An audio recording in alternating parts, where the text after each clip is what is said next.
ჩვენ ხარდაჭერის გარეშე, რა თქმა უნდა, ბიზნესი ვერ შეიტანდა ამ საწვავს.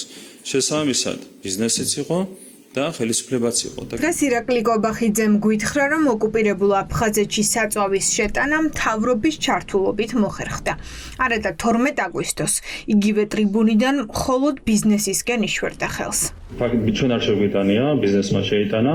ოცნება ახლა ნდობის აღდგენაზე და ჰუმანიტარული მიზნით ოკუპირებულ აფხაზეთში გაყიდულ საწვავზე ბევრს ლაპარაკობს, მაგრამ ირაკლი კობახიძეს იმ კითხვაზეც კი არ აქვს პასუხი, ვინ მოითხოვა საწვავი.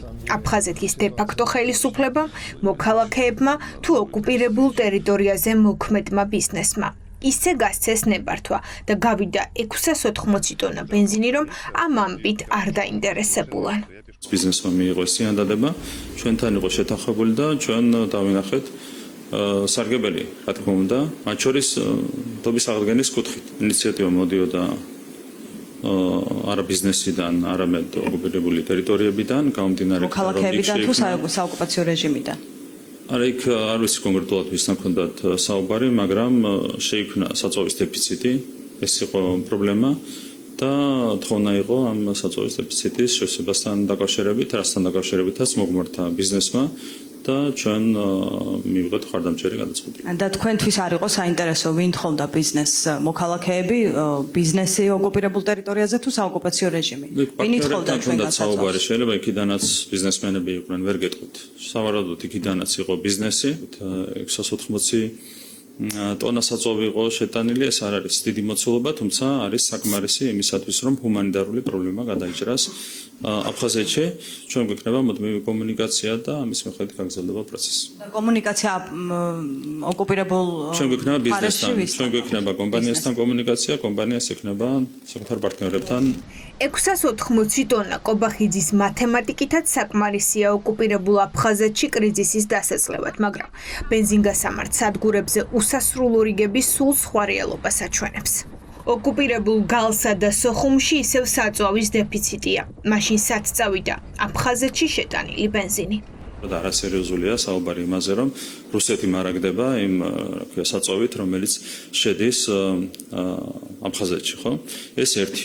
მერე საუბარი იყო ბაზების მომარაგებაზე, ბაზები გონიათ, რომ ბორბლებზე დგას და აქეთ-იქით მოძრაობს. სრული აბსურდია.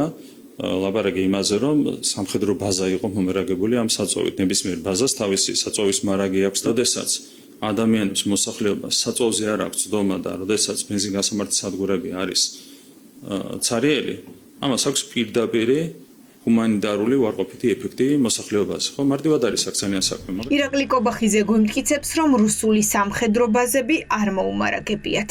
მოიკითხეთ, როცა გადაიტანეს საწვავი, მივიდა თუ არა ის ადრესატამდე. პოზიტიური გამოხმაურება არის ოკუპირებული აფხაზეთში. სალმან წასულიყო. ოცნების პრემიერის ამ კითხვაზე პასუხი აქვს ოპოზიციას. რუსეთის მეშვიდე სამხედრო ბაზა გუდაუთაში. FSB-ს სასაზღვრო დივიზიონი და საზღვაო ფლოტი ოჩამჩირის პორტში, სადაც საწვავს FSB-ს სამხედრო კატარღები იყენებენ. გუდაუთის ბომბორას სამხედრო აეროდრომი, წაბელდისა და ნაგვალოუს პოლიგონები. ეს არის ადგილები, რომელიც ნაციონალური მოძრაობის ინფორმაციით ქართული საწვავით მარაგდება. ხელისუფლება წოდებულ რეჟიმს შევახსენებთ. საომარი მდგომარეობის დროს აგრესორის საწვავი და საყოფი მასალით პირდაპირ ირიბი მომარაგება წარმოადგენს საომარი მოქმედებების პირდაპირ ხარდაჭერას, ტრისთვის იარაღის მიწოდების ტოლფას ქმედებას. ჩვენი ინფორმაციით, საქართველოსთან გასული საწვავის 85% პირდაპირ საოკუპაციო ძალებთან მიდის. წაბალდისა და ნაგვალოუს პოლიგონები, სადაც ამ საწვავით ოკუპანტების ძირითადი საბრძოლო წვრთნები ტარდება.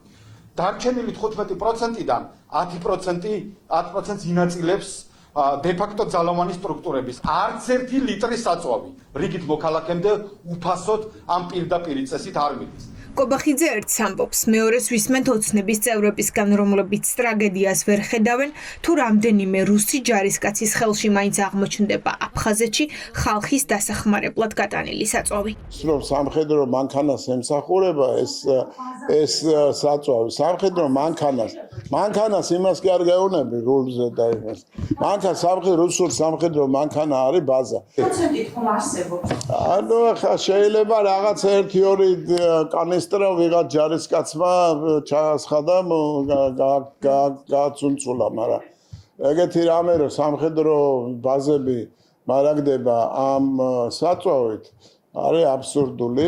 ერთი კვირა გავიდა, რაც კომპანია სოლიდუსმა სპეციალური სტატუსი გაიხანგრძლივა და პირველად გაიტანა ოკუპირებულ ტერიტორიაზე საწვავი. ეკონომისტები პასუხებსელიან, როგორ განაწილდა ეს საწვავი და როგორ დააზღვია ხელისუფლებამ რისკი, რომ ოკუპანტს არ დავეხმაროთ.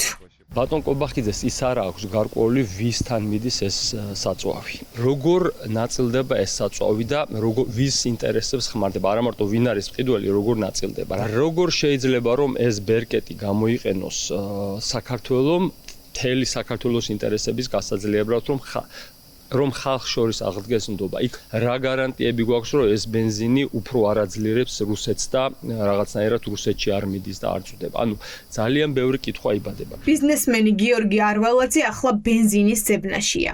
ის ეძებს და ვერ პოულობს ახალ კომპანიას, ვინც ოკუპირებულ ტერიტორიაზე გასატან საწვავს მიჰყიდის.